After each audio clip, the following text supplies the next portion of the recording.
Om Namo Bhagavate Vasudevaya. Om Namo Bhagavate Vasudevaya. Om Namo Bhagavate Vasudevaya.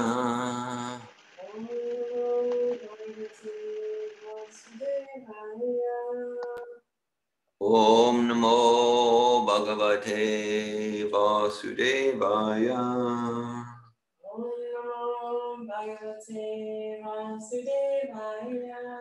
We're studying from Srimad Bhagavatam, Canto 2, Chapter 9, entitled Answers by Citing the Lord's Version. We're on text 18, and it's April 9th, 2021. We're in text 18. Narayanam namaskritya naram chaivanarottamam devim sarasvatim vyasam tato jayamudiraya. Before reciting the Srimad Bhagavatam, which is the very means of conquest, one should first offer respectful obeisances unto the personality of Godhead Narayan, to Narayan Rishi, the supermost human being, and to Mother Sarasvati, the goddess of learning, and unto Srila Vyasadeva, the author. Nasta prayeshva bhadreshu nityam bhagavata sevaya bhagavat yutamashloke bhakti bhavati naishtiki. Text 18. Tat Darshana Alada Paripluta Antara Rishat Tanu Premabara Ashru Lochana Nanama Pada Ambujam Asya Vishvasrik Yat Paramahamsyena Pata Abhigamyate.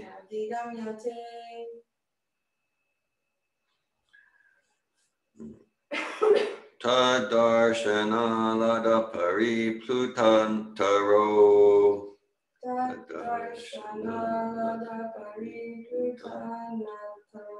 Rishatanu Prema Parashrulochana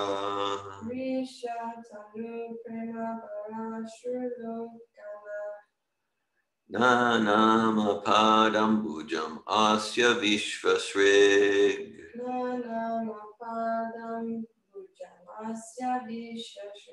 Yat Paramahamsena Patadi Gamyate.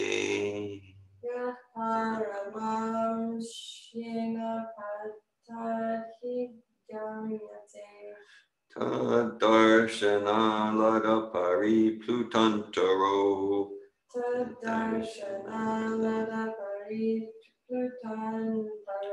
Vishatanu Prema Parashrulochana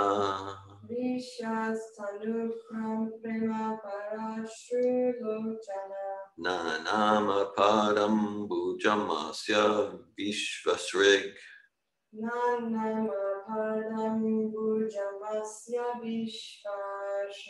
Yat Paramam Hamsena Pata Digamyate.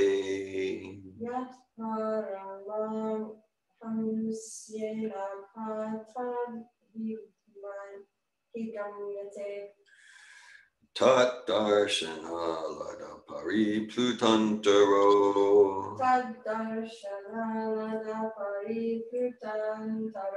Vishatanu Prema Parashrulochana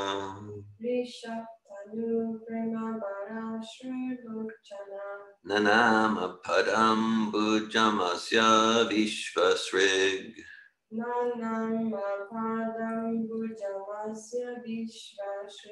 Yat Paramahamsena Patati Gamyate.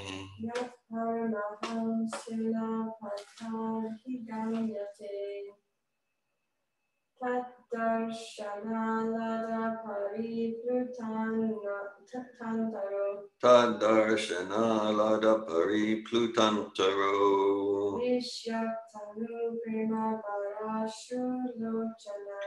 Vishatanu Prema Vara Shulochana Nanamapada Pujamasya Vishvasrig Nanama Padam Bujamasya Vishvasrig Yat Paramahamsena Patad Higmatyate Yat Paramaham Sinapata Digamyate. Would anyone online like to recite the verse? This is text 18 of chapter 9, canto 2. Text 18, chapter 9, canto 2 is where we're at. Tadarshana lada pariplutantaro Darshana lada pariplutantaro Vishyatanu prema varashrulochana Vishyatanu prema parashrulochana Nanama padambuja masya vishvashrig Nanama parambujamasya vishvasrig Yat paramahamsyena patadigamyate Yat paramahamsena patadigamyate.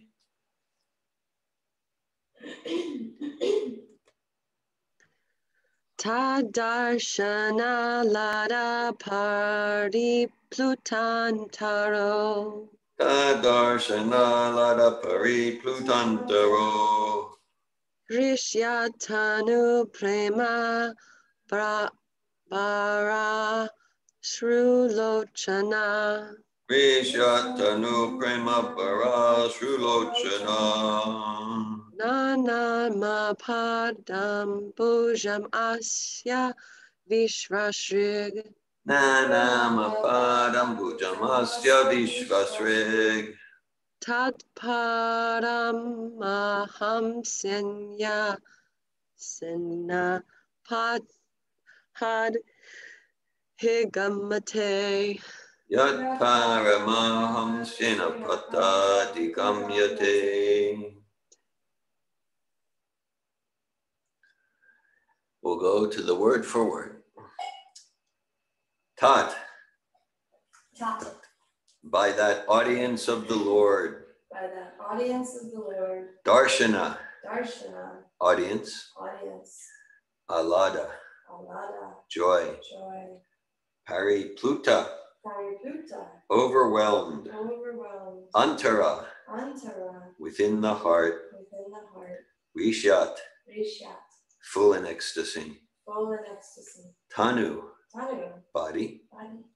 Prema bara, Prema Bara, in full transcendental love. in full transcendental love. Ashru, Ashru, tears. tears. Lochana, Lochana, in the in eyes. the eyes. Nanama, Nanama, bowed down. bowed down.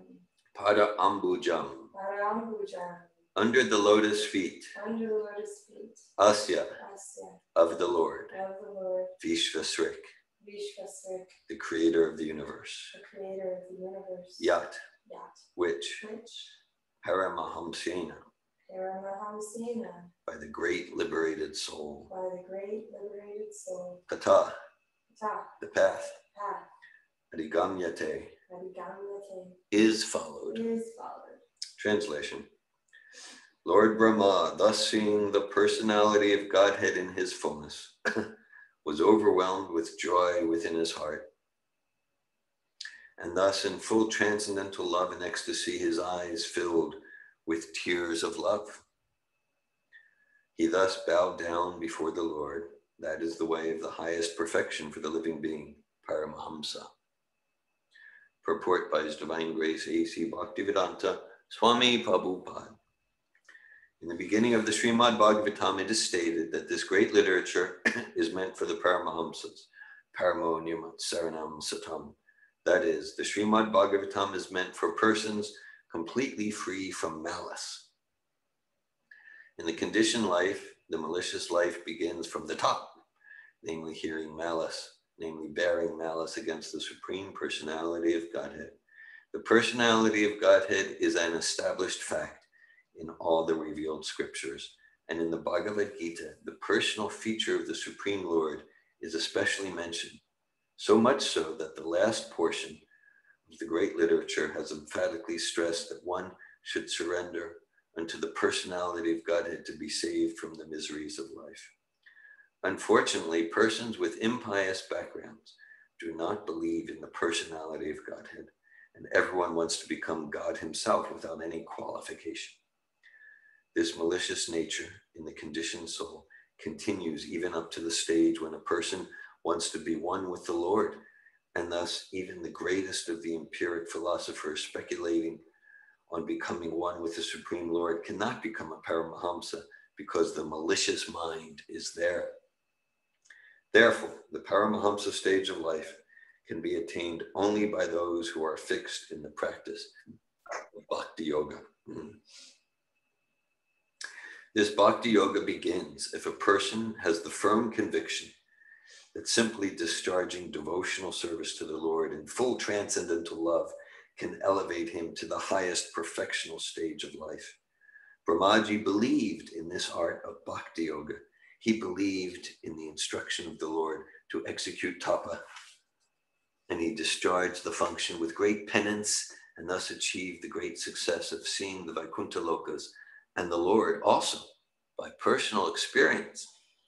No one can reach the abode of the Supreme Lord by any mechanical means of the mind or machine. But one can reach the abode of the Vaikuntha Loka simply by following the process of Bhakti Yoga, because the Lord can be realized only through the Bhakti Yoga process. Lord Brahmaji was actually sitting on his lotus seat, and from there, by executing the process of Bhakti Yoga, in great seriousness, he could see the Vaikuntha Lokas with all variegatedness, as well as the Lord in person and his associates. Following in the footsteps of Lord Brahma, any person, even up to this day, can attain the same perfection by following the path of the Paramahamsa as recommended herein.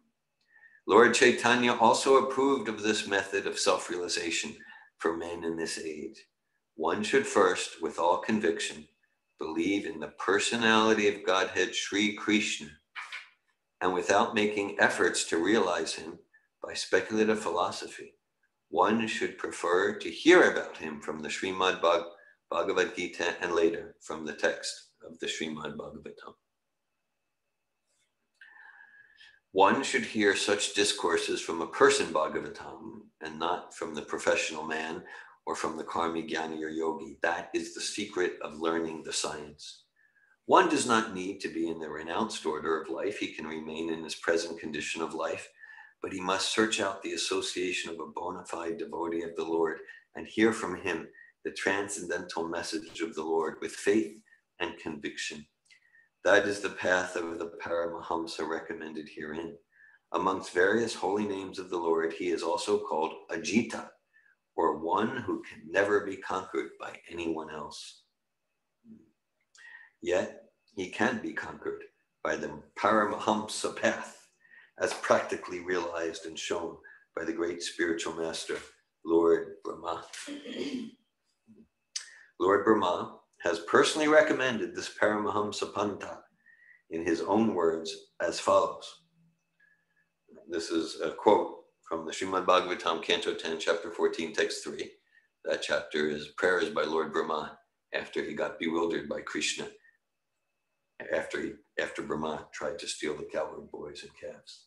Wonderful pastime. So Brahma says, Kene prayasamura pasya namante jivanti samukaritam bhavati avartam stane stita chutigatam tanuvanmano virye prayasho jita jito pyasitais trilokyam.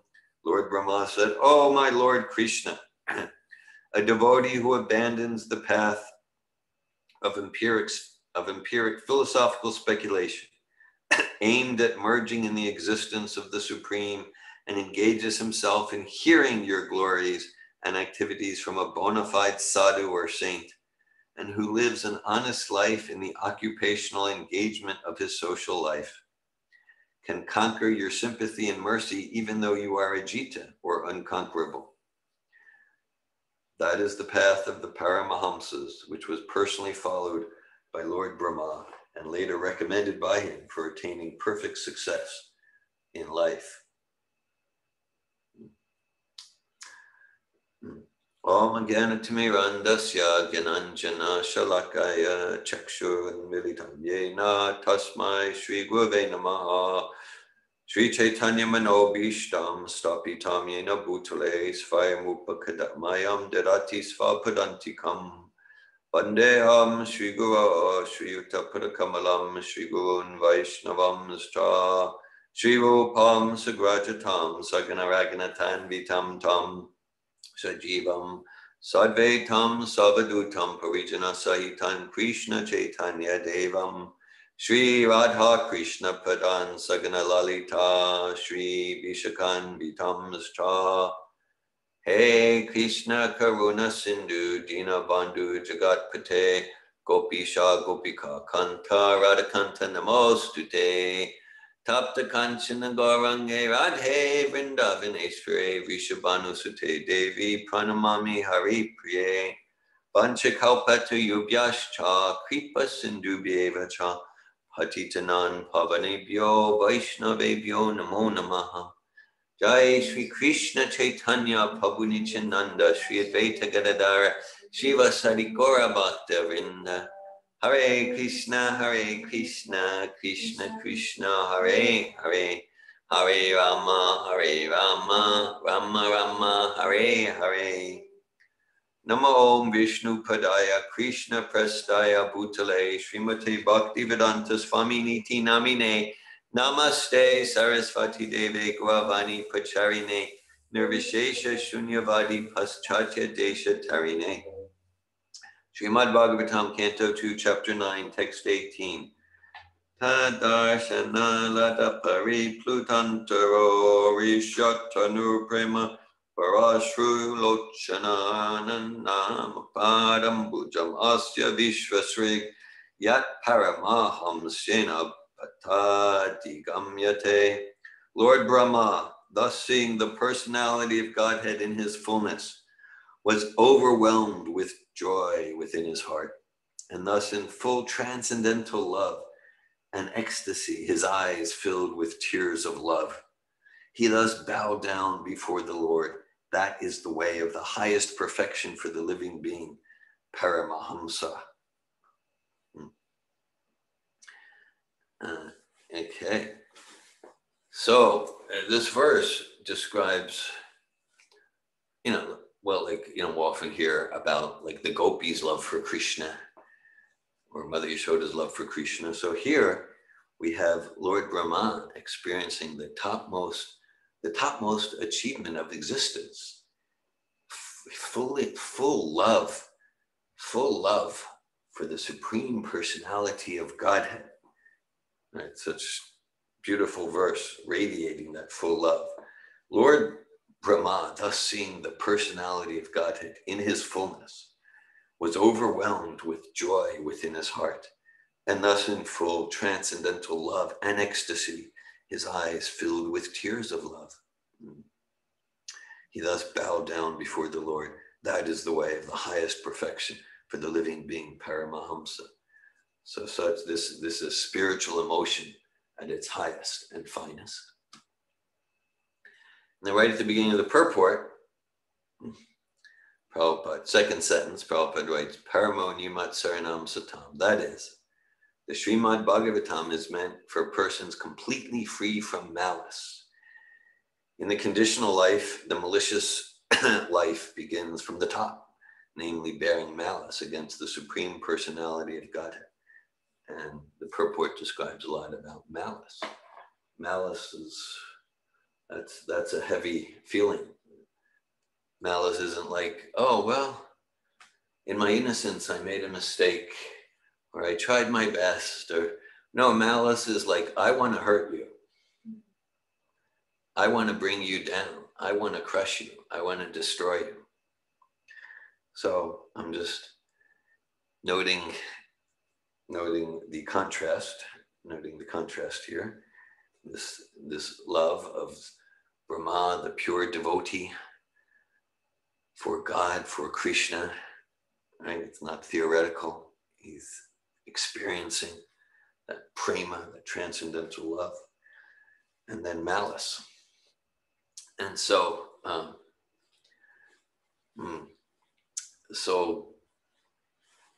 and Prabhupada says that the malice starts from the top, that like malice, envy, I would say it's heavier, more severe than jealousy. Jealousy might be, oh, I want that. Why do you have it? Whereas envy, malice, it's just like, well, yeah, I want that.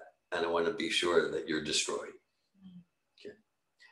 So we can all check out our hearts to where we stand, stand or sit on the continuum from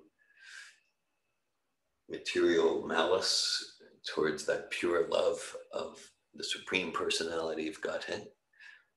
And it's not, I think it's not like all here or all there, but where we are on the continuum in different areas of our life at different times of the day. And yeah. So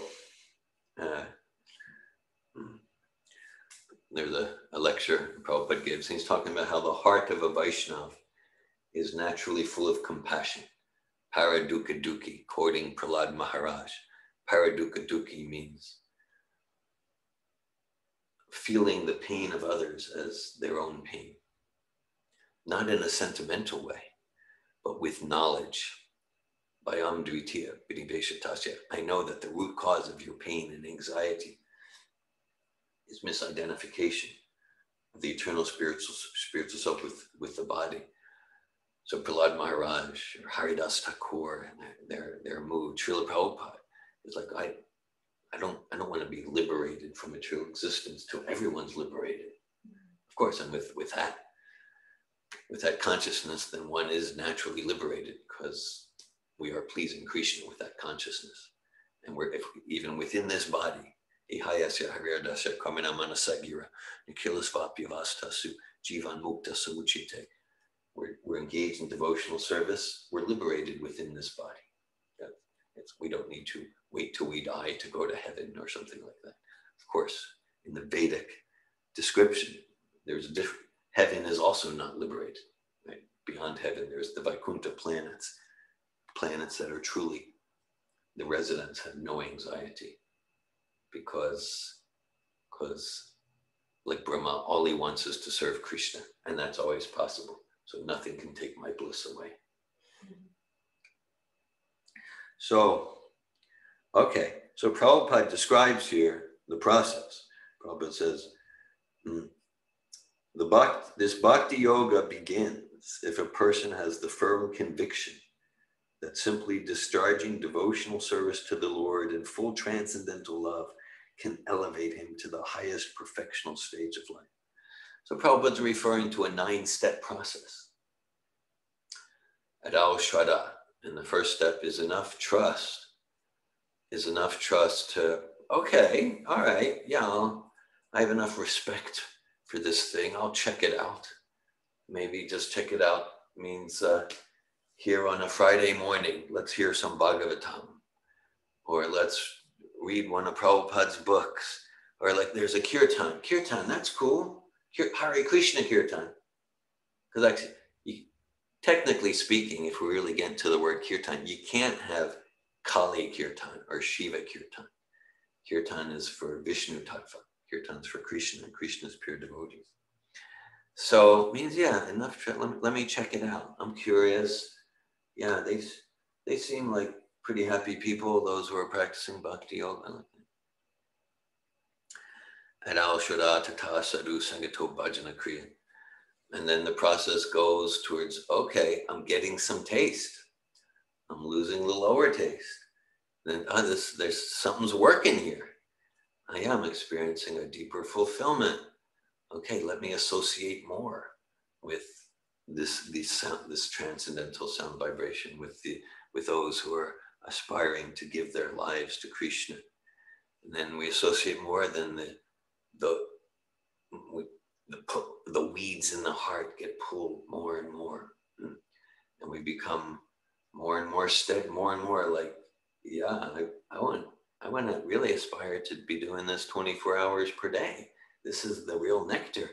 Not because I don't want to have fun anymore, but because like this is the real fun. This is the real fun. And yeah, Tatar Nartan Niti. Adao Shada Tata sort of Sangato Bhajan Kriya Tato Narta Nivritim Syat Tato Nishta Ruchistata. And then we move into the stages that we hear that Brahma's experienced. Ata Shaktis Tato Bhava Tata Prema Budanchate Prema. The spontaneous loving love, tears fill the eyes because we're in love with Krishna. Sadakanam Maya Premna Pradarbhavet Bhavet Krama. So it's a 9-step process. We get more and more where the nature of the soul is to be dependent, to be attached. Our choice is to be attached materially or spiritually. To the extent that we choose attachment spiritually, then that's freedom. Yeah, so freedom really is like the capacity. Freedom is that I am free to commit to my highest good. Yeah. Freedom is I am free to commit to that which is actually serving my highest good. But if the power of my material mind and senses and my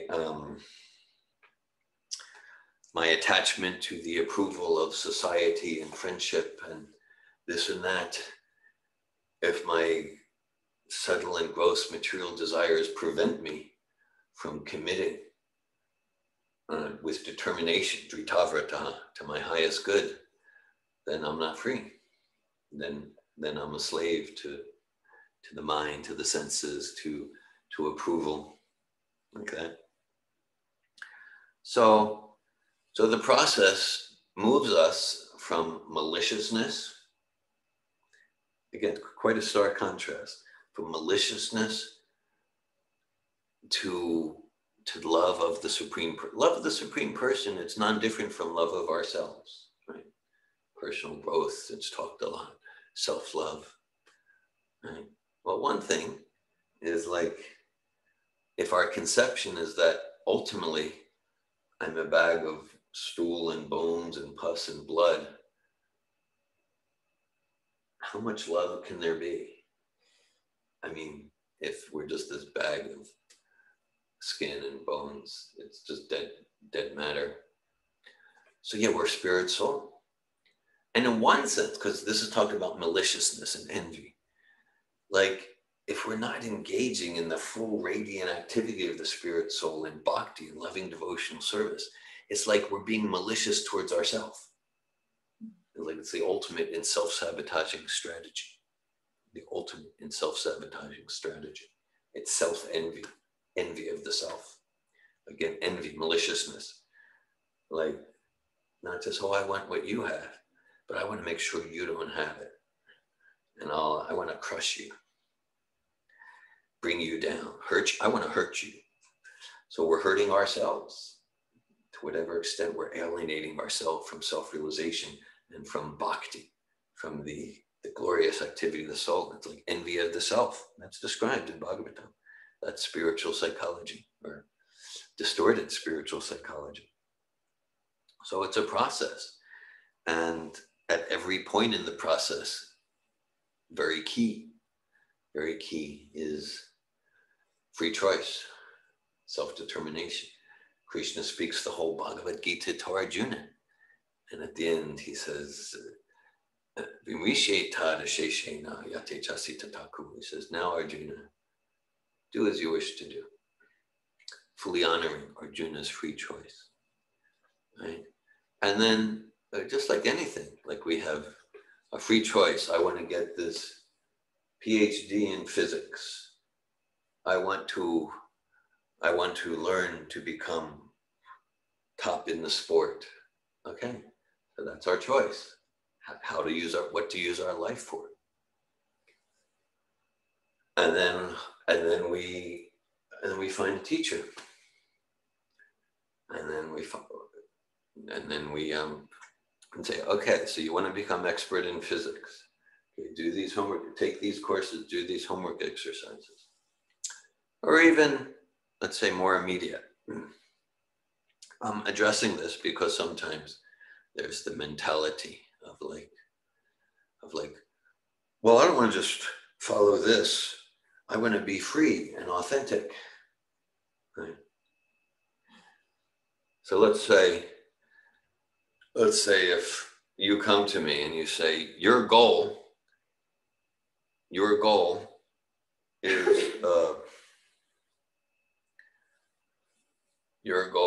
is to get to Miami, for example. So then I go, okay, you want to get to Miami? And you come to me like, I don't know how to get to Miami. How do I get there? So I say, okay, all right. So you go out here in Alachua, you go towards High Springs, get on the Highway 75, and take it south towards Ocala. And Ocala, you take the turnpike south, and then you could say, are you telling me what to do? You tell me what I have to do? I said, well, you can do what you want to do. You told me your goal is Miami. So yeah, if you want to get to Miami, you take I-75 going south. Yeah, right. I'm not trying to interfere with your free will. It's not a whole dramatic thing. It's like you're saying that's your goal. Sure, if you want, you could take I-75 north and I-10 west to Los Angeles. You're free. Okay. But if your goal is Miami, there you go. So similarly, like if our goal is to realize I'm not this body, I am spirit, soul, I am that irreducible quantum of consciousness that animates the body. And to realize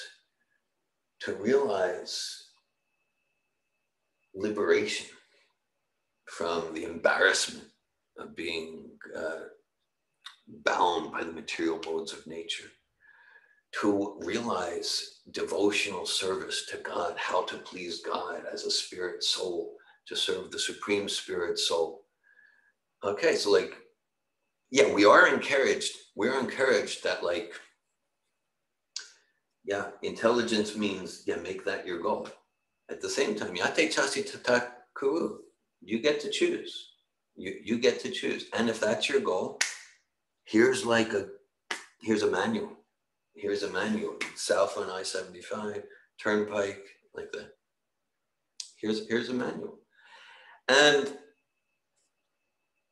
so the directions to Miami, so I think that's an effective example. Now, of course, like all analogies have their limitations, because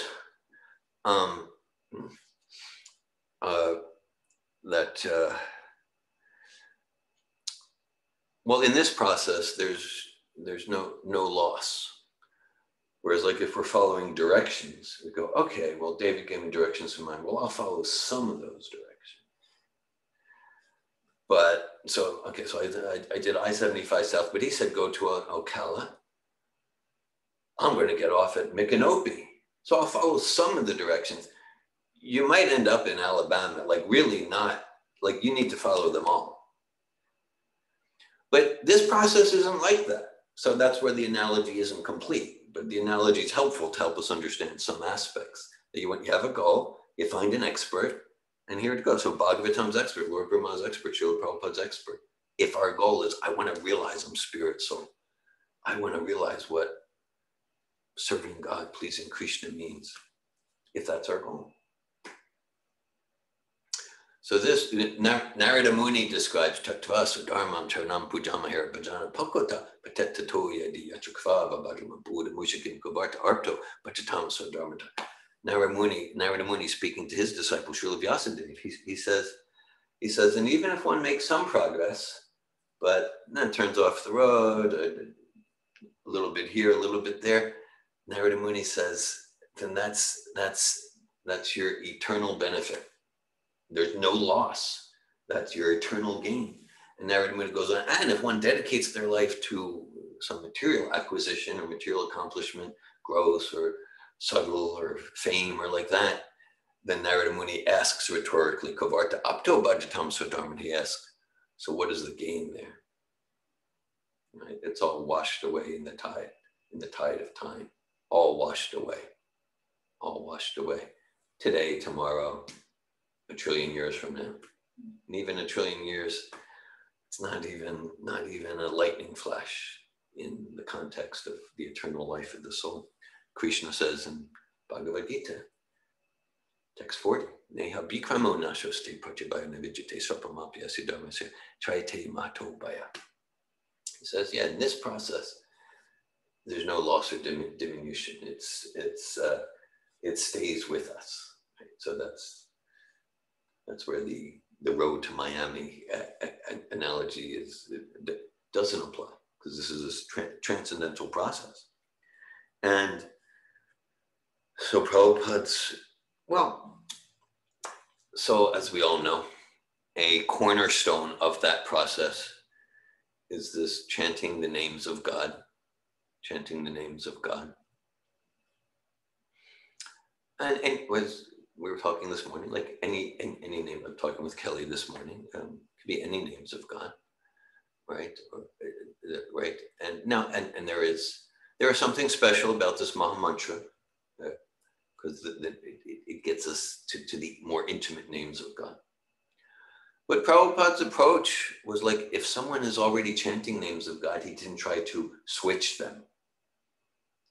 Not even just, I was listening to a conversation recently of Prabhupada was in Iran. He was in Iran. This was when it was relatively safe. I guess it was time of the Shah of Iran. 70s, relatively safe to be in Iran for people of different countries. And so Prabhupada is like, he's giving a class and there's questions and discussion, very intelligent. I think there's lots of like university students from Iran there, maybe some Indian body people. And then outside the temple or the room, there were these like sheep and lambs. You could hear the baaing, you could hear the sheep and lambs calling out, making sounds. And then, the discussion turned to that a little bit. And we would think, Prabhupada would go, just see, they're slaughtering animals, how barbaric. But Prabhupada, no, he was saying, no, this is, he said, no, they're personally killing the animal, right? It's much higher, much better than the slaughterhouse society. Much higher than the slaughterhouse society. Right, hiding the death, and go to McDonald's, go to the supermarket and get your packaged meat. So Prabhupada was actually even appreciating that, they're raising lambs, then the neighbors were raising animals. And so there are so many things he could have criticized there. But he appreciated that, this is much cleaner than the slaughterhouse society. So Sri Caitanya Mahaprabhu Shikshastakam, 8 verses, and the third verse is perhaps the most well-known verse, Trinada pi sunichina taroyabasa hishnuna amanina manadena kirtanya sadahari, that he encourages us. So that basically, so the last line of the verse is Kirtanya sadahari, to always do kirtan, always chant. So preceding Kirtanya sadahari, Lord Chaitanya is talking about, so if we really want to get into chanting Krishna's names, God's names, then it requires being free from malice. It requires humility and tolerance, trinadapi, to regard oneself as more humble than a blade of grass, lower than the blade of grass, more tolerant than a tree, demanding no respect for oneself, ready to offer all respects to others. In such a state of consciousness, in such a state of mind, one's free to chant the holy name constantly. right? Because that's what gets in the way from enthusiasm and inspiration to chant holy name constantly. That's just like, I didn't get the respect I deserve, and I'm going to bring her down, and I'm going to make sure that and so the root of malice and envy and jealousy, and then we get ourselves all distracted from the sweet actual purpose of life as highlighted by Lord Brahma here. It's highlighted by Lord Brahma here. Now, also in this verse, Prabhupada quotes, this is a very well-known verse in our Caitanya Charitamrita group. A few weeks ago, we were studying chapter 8 of the Madhya Lila. It's the discussions between Lord Caitanya and Ramananda Roy. And in those discussions, as Lord Caitanya sometimes does, Lord Caitanya, even though he's Krishna himself, Sri Krishna Chaitanya, Radha Krishna Nahayanya, Lord Caitanya took the combined form of Radha and Krishna. He is the combined form of Radha and Krishna. But Lord Chaitanya took the role of student, and Ramananda Roy, even though he was in a so-called low-class Sudra body, Ramananda Roy is this pure devotee of Lord Chaitanya, pure devotee of Radha Krishna. And Ramananda Roy is teaching Lord Chaitanya. And this is a very key verse in those teachings that Prabhupada quote. So it's a verse by Lord Brahma. This Bhagavatam verse that we're discussing today is about Lord Brahma's love of God, ecstatic love of God. And this verse that Prabhupada quotes in the purport is spoken by Lord Brahma, and Ramananda Roy quotes it to Lord Chaitanya as like, this is the foundation of pure devotional service. Gane prayasa mudapasti namantate jivanti samukaritam bhavadiya vartam stane stita shrutikatam tanuvan manobir ye prayasho jitajito jasitai strilokyam. And bowing, I'm going to learn that verse. It's a good one. Okay. Oh, my Lord Krishna, devotee who abandons the path of empiric philosophical speculation aimed at merging in the existence of the Supreme and engages himself in hearing your glories and activities from a bona fide sadhu or saint, and who lives an honest life in the occupational engagement of his social life, can conquer your sympathy and mercy, even though you are ajita or unconquerable. Yes. Yeah. So the principle of, again, okay, when we get to Miami, we don't know. So we find, maybe we trust Google directions, but we find someone we trust. We want to learn to be expert in playing a musical instrument in any field. And so here, again, if our goal is spiritual realization, God realization, here's a trustworthy authority. Also, Kelly and I were speaking yesterday evening about the media. No, it's very relevant. I realize it's very relevant that because of all the institutions in society, for me personally, the media is the one that most poignantly represents the degradation of society within my lifetime. I shared the example. Let's say it's 1975 or so. You got a 14 or 15-year-old David Wolf there in the Fox Chase neighborhood of Northeast Philadelphia. And I'm not like following politics or anything, but like if you ask me, okay, politicians, what's your impressions of them? I'll go, yeah, well, they're going to lie a lot because they want their party and their position in power. Yeah, politician. Business people, salespeople. Yeah. We're not really going to like trust them so much for truth.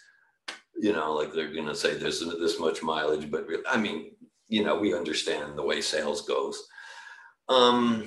Lawyers. Yeah, lawyers are going to twist things to win their case, like that. But if you ask me there in 1975, which is not 400 years ago, 45 years ago, 46, the media, Walter Cronkite, He was a national anchorman. John Facenda, he was known as the voice of God, actually, but I won't go into it. He was a local newscaster. No, I understood that like John Facenda and Walter Cronkite, they were not saints or something, but basically, oh, I trust what they say. They're giving me the news as it is. Now, if I look at like practically any media, kind of, I'm just like sitting there like, I don't believe you. Like, okay, I guess there's a small chance that what you're saying to me is true. So that particular institution, I regarded it as an authority, not absolute. I didn't think in 15 years I'm absolute spiritual. I'm not talking about that. But basically, yeah, I trusted. So now, so for me, that's the institution more than any other, where it's just like, no, I do not trust that source of authority. For not absolutely zero, but close to zero. It's getting closer and closer with each year from my point of view. So the one of the French postmodernist philosophers, Lyotard or something like that, said the postmodern era is characterized by an incredulity towards the possibility of foundations for knowledge, meaning that just more and more just sinister, like there's no possibility of any foundation for true knowledge. That characterizes the postmodern philosophies in era. Even if people don't consider themselves philosophers, there's more and more influence. The idea is like, if you go back that, oh, well, we trust the Quran, or we trust the Pope. Okay, so that started breaking down a few hundred years ago. And then with modern, well, we trust science, logical positivism. But then, starting late 1800s, early 1900s, more because, okay, yeah, through science. And then we get things like, well, before science, we had clean air and clean water. So is this really working well? People started to question. Science led to the gas chambers. Things like that. Not that there aren't good things. So then there was just more and more that led to incredulity towards the possibility of foundations for knowledge. So here we have a science of spiritual life, a science of self-realization. I can say for sure, because like some might read this, what we just read about Brahma and seeing the Vaikuntha Lokas. And so I'm happy to say, and like, I'm often thinking like, yeah, if I'm advancing at all, it's at a tortoise pace or a snail's pace. At the same time, this is maybe some sign of some advancement, that like whatever I read here in the Bhagavatam, I trust it infinitely more than any media source about anything, about everything. And that wasn't, and that's, I'll say, it's more and more true for me each year of my life. So I'm happy to say that. And so this is an infallible source of knowledge. This is an infallible source of knowledge. Not that you need to believe me, not that you need to believe Prabhupada.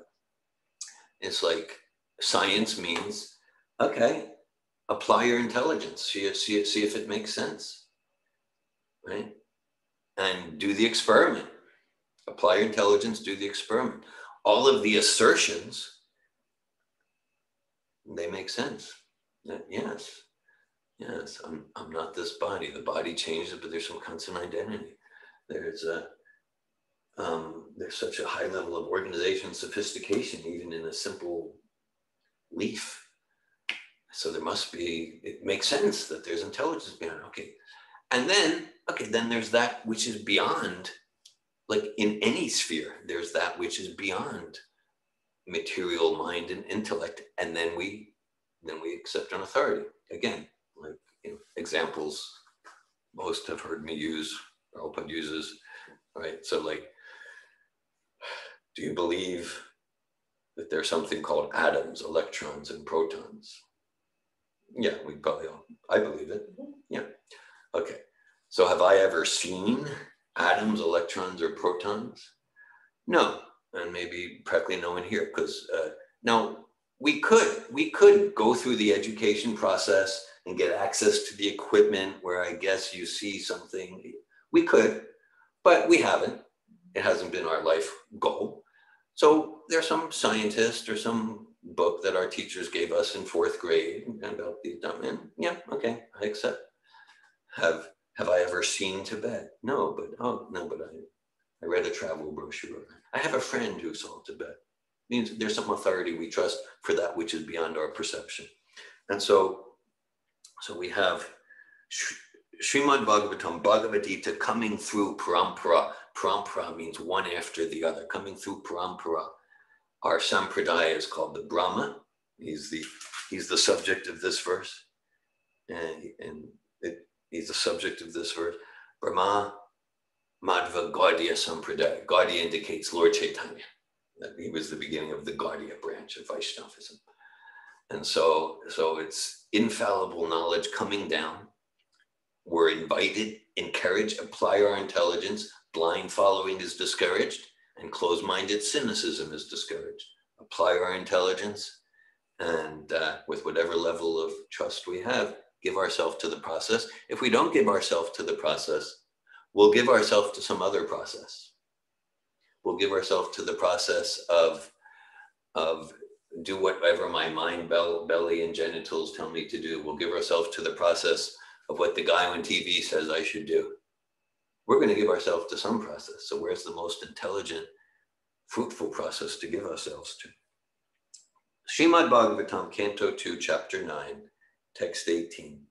Tad darshana lada pari plutantaro rishottanu prema barashrulochana nanama padam bujamasya vishvasrig yat paramaham shena patadigamyate. Lord Brahma, thus seeing the personality of Godhead in his fullness, was overwhelmed with joy within his heart, and thus in full transcendental love and ecstasy, his eyes filled with tears of love. He thus bowed down before the Lord. That is the way of the highest perfection for the living being, Paramahamsa. Hare Krishna. Thank you for your attention and hearing. I welcome any comments or questions at this time. This verse is just really sweet. I love that image of him welling up with tears and falling in his feet. Very sweet. It's like it just sweetly touches and moves your heart. Yeah, that one just really speaks to me. Like I can't fully relate, but I can imagine, and it just really draws me. It makes my heart pop open. Yeah, it's like I'm moved by your sharing, Kelly. Yeah, it's like a window to spirit, a window to the spiritual world. And like he's like, yeah, I can't fully relate, but something's opening up there just by hearing this verse. Yeah. So there's some window opening. Mm-hmm. Just the sweetness, the pure sweetness of it. Yeah, thank you. Thank you, Kelly. Ramachandra. Hare Krishna. Thank you, Prabhu, for class. I really like the description of your youth, and it's so relatable to what is happening. And I just appreciated how you shared your personal process around increasing your faith in Prabhupada through his books, and what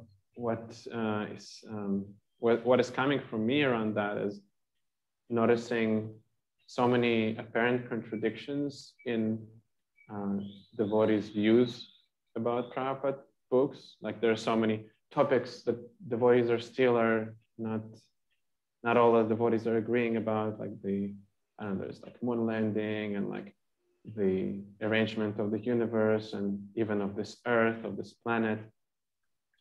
And then topics which are more like more recent, more contemporary, like, I don't know, we have like the vaccinations and like the pandemic and should I do it, should I not? And it seems to me that at the end, each and one of us should apply his own intelligence and merit and distinguish and choose for himself And then I run into this confusion. Well, my intelligence is very limited. How can I make the right decision? So I find myself in this like loop of, again, who do I trust?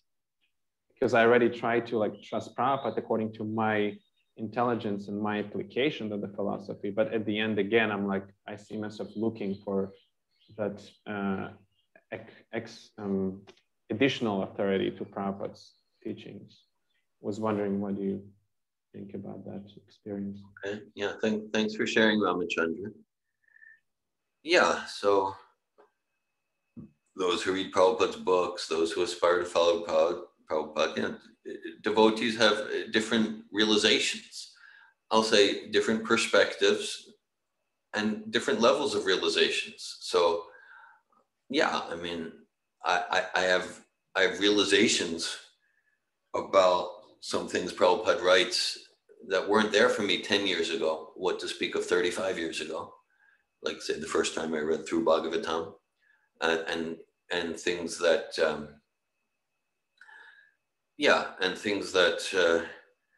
like I wasn't computing, they didn't connect, seems to be a contradiction, then the dots connect very naturally as I engage in more Bhakti Yoga. So I'm just saying that like we don't need to be disturbed that there are different views from different followers of Prabhupada with different levels of sincerity, purity, malice. And I'm not pointing to others because I can look at myself, that things that just like were, and some things were like a cause of tormenting doubts for me. And now it's just, oh yeah, that's easily accommodated because I've grown myself spiritually and intellectually to, to be able to understand things that I wasn't ready for decades ago. So like that. And then, yeah, then like, I said I was tormented, which is true. And so to some extent, I say, okay, well, I'm not getting this now. Let me put this on the shelf. And there's so many things I put on the shelf, I just naturally come back to it a few years later. And so it's like, oh, okay, that's clear. I don't even get why I didn't get it. Okay, that's because I've grown myself. But to some extent, the torment, the anxiety, the painful doubts, that's because I wouldn't fully put it on the shelf and I would let it bother me.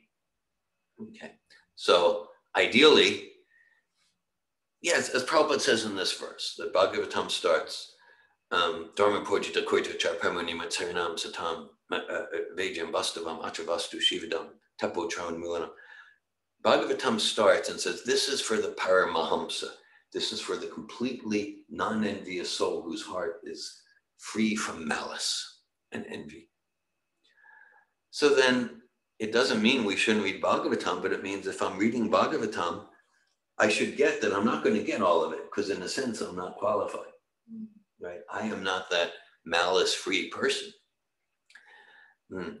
So yes, and to just humbly accept, I'm not qualified. So there's some things that just I'm just not ready for. Okay. But like when I'm not accepting that, then it's like, oh, no, I should be able to, maybe there's something wrong here. And I'm glad to say there's a lot less of that attitude in me than there was 38 years ago. Okay. All right. And then, okay, so different devotees have different perspectives, and that's part of personalism. It's not a bad thing. It's part of personalism. So it's healthy. And then whether it's ourselves or others, then we have different levels of purity or different stages. And as we give ourselves to the process more and more, then we're more prepared to accommodate and understand and process things that we just weren't ready for when we were, earlier in the process. And then as far as practical things, then we want to,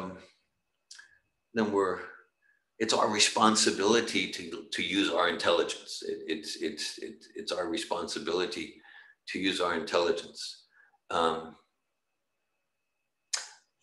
It's like just moments before we started Govindam prayers this morning, Kelly was reading aloud from a Prabhupada Nectar excerpt, short excerpt, 2 paragraphs or something. And it was about, Prabhupada was in like maybe Los Angeles or someplace in the temple. And some devotees, their service was every day they would change the flowers in the flower vase in Prabhupada's room. And then one day, so Prabhupada was in his room. I'm just repeating what you read an hour and a half ago. Prabhupada was in his room and there were no flower vases there. He said, where's my flower? Where's the flowers? And Devotee said, oh, they took them away because they're in the process of changing them. So Prabhupada actually got angry. He goes, those flowers were fine. Those flowers were fine. Why throw them away and get new ones? You waste. And he criticized Americans. He goes, that's your American mentality. You just want to waste things. He goes, those flowers were fine. They were still fresh. They were fragrant. And so he was saying to those devotees who were doing the service that like use your brain, use your common sense. There's a quote from Prabhupada. Use your common sense. If you don't have any, find someone who does. Use your common sense. It's not just it's not like ritualistic. This is what I do every day. No, look, the flowers are still fresh and fragrant. Prabhupada's enjoying them transcendentally. They don't need to be changed like that. There's a story, you probably heard this one. So we're encouraged to use our intelligence on the foundation of these infallible sources of transcendental knowledge. You know, there's a story of the, I'm sure some of you have heard this, the guru was riding on a horse with his disciple. And so they're riding. And at some point, the guru says, oh, could I have my japa beads? And the disciple says, a few miles back, we hit a bump and the japa beads fell off the horse. So the guru, well, let's go back. So they go back a few miles, they get the japa beads. So the guru says, okay, look. So if something falls off the horse, then stop and we'll get it. Disciple says, got it. So they go a few more miles and then the disciple stops the horse. Stop, whoa, stop. They get off the horse. And the guru says, why are we stopping? And disciple, there's some horse droppings. So the disciple says, you said if something falls off, we stop. So the guru says, not that. So the guru says, okay, look. I'll make a list. Japa beads, water loda, the bag with the dhoti, my danda. Here's a list. So they keep traveling. After a few more miles, horse hits a big bump and the guru falls off the horse. The disciple checks his list. Guru is not on the list. So the disciple keeps going. So this disciple is thinking, I am such a good disciple. I'm following whatever my guru says, but no, you're a fool. You're a fool. Okay. So we're meant to apply our intelligence. Yes, on the basis of, yes, Krishna consciousness, it's about having our brain turned on completely, not turned off. Thank you, Ramachandra. Thank you for that. I never heard that story about the guru and the horse and the droppings. It really made me laugh. I haven't laughed like that in a while. I highlighted how you quoted Prabhupada, use your sense or find someone who does. Yeah. Thank you.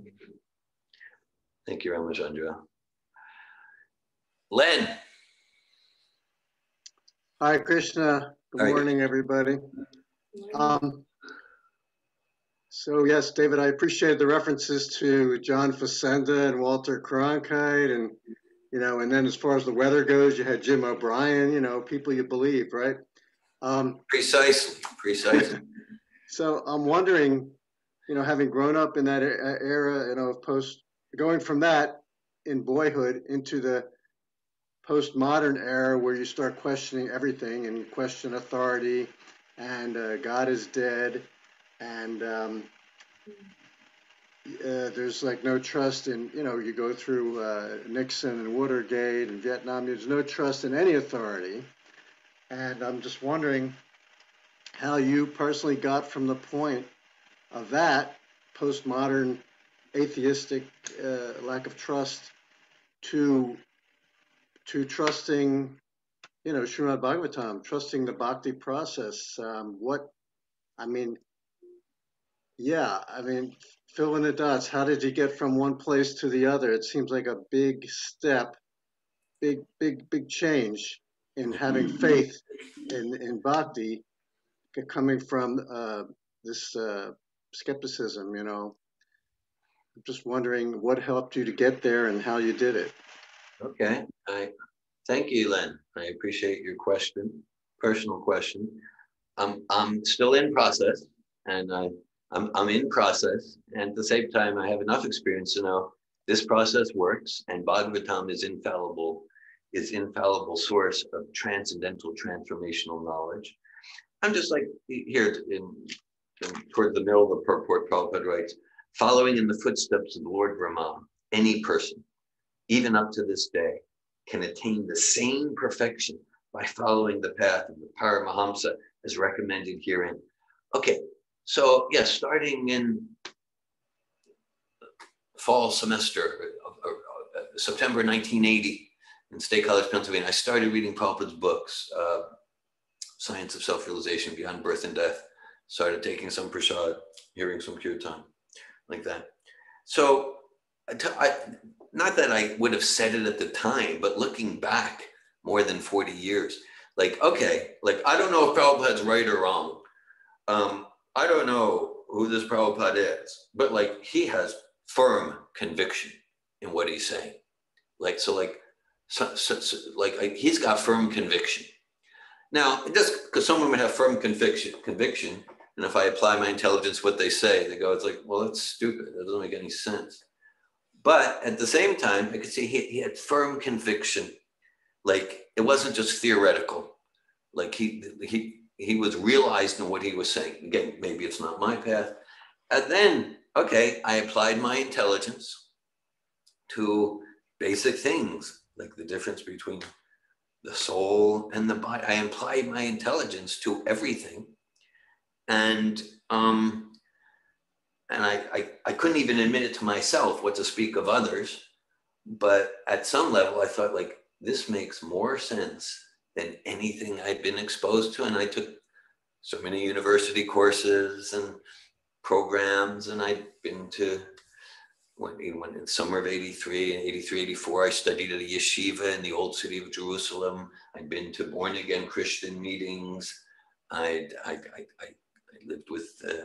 lived for years in Muslim villages. Not that I've experienced everything in the world, but this makes sense. And so then,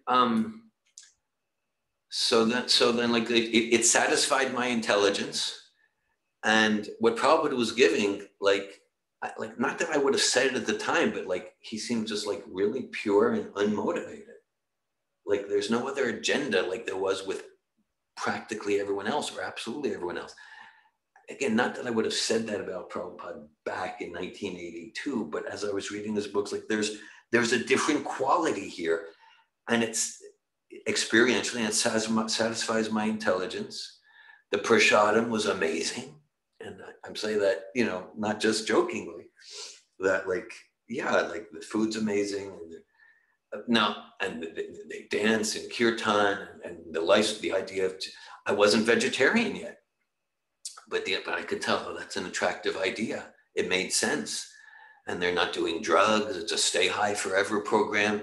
I had big false ego built up in State College, Philadelphia area.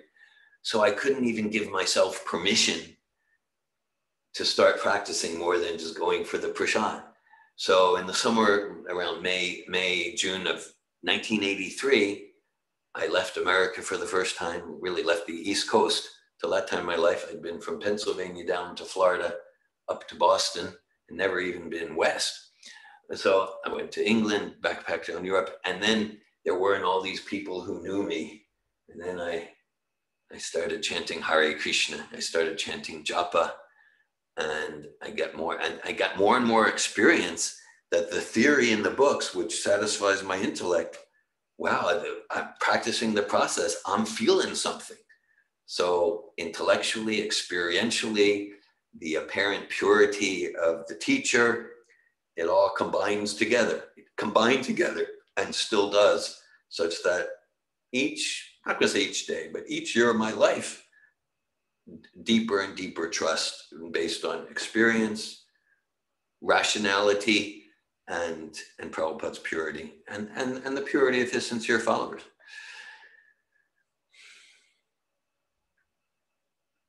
Thank you, Len. Thanks for your question. Gajendra Prabhu.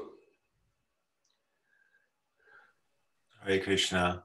Hare Krishna. So I wanted, I missed a little bit, and I just wanted to ask, because I was really nicely amused by your story of the disciple and the guru and the horseback riding.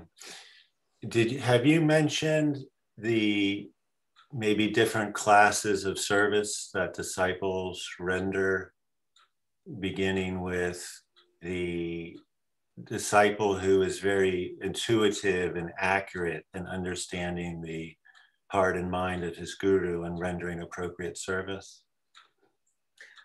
I didn't go there. I welcome you to share any comments or realizations you want in that regard. Well, it made me think of that, and correct me if I don't get it perfectly right, but I believe no, not necessarily wrong. So not every disciple is the same with the quality of their service. In the very high class disciple, he does that. He understands the heart and mind of his guru very intuitively and renders this very pleasing service. Yeah. And then there's the disciple who may not be that tapped in, may not be that advanced, but he still listens very carefully and hears the instruction of his guru. And he accurately and successfully fulfills the guru's instruction. And that's also a very good disciple who's serving well. And then, this is where I might lose it slightly, there's the disciple who perhaps thinks he knows what his guru wants, but doesn't get it right and renders a service that can be kind of disturbing. Yeah. And so, yeah. And then, of course, there's the one who just isn't trying to render service and disobeys, and he's the rascal. So as I reflected upon the really amusing story you told that prompted me to think of those different classes of disciple service, I also remembered a little cartoon from New Yorker magazine that I'd seen, and it was of two men like standing in like the bread line, you know, like economic downturn, and if you know anything about the Depression, there were the bread line. So these two guys are standing in the bread line, and one's saying to the other, "Sure, I knew the rich were getting richer and the poor were getting poorer, but I thought I was one of the rich ones." And I'm kind of thinking, yeah, when I'm standing before Yamaraj, I'm probably going to be saying, sure, I knew they were the first class servants of the guru and the rascals, but I thought I was one of the first class ones. I appreciate that. Yeah. Yeah, it relates to the Trinadapi, the humility verse. Yeah, right. I appreciate that because it's helpful to know who we are and where we are in terms of that continuum, like to what extent I have an intuitive sense of how to please Prabhupada.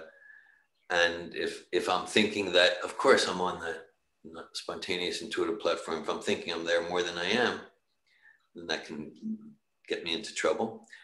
And in one sense, in regards to the different levels you mentioned, Gajendra, the one who thinks that he understands but doesn't is more of a disturbance than the one who's just a rascal and not even trying.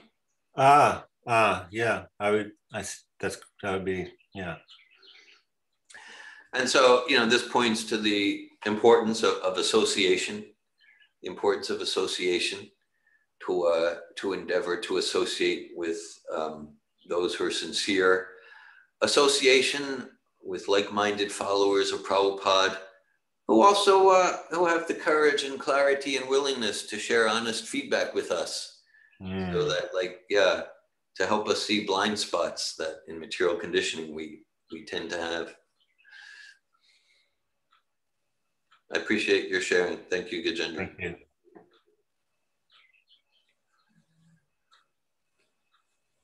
Hare Krishna. Any other comments, questions, realizations at this time?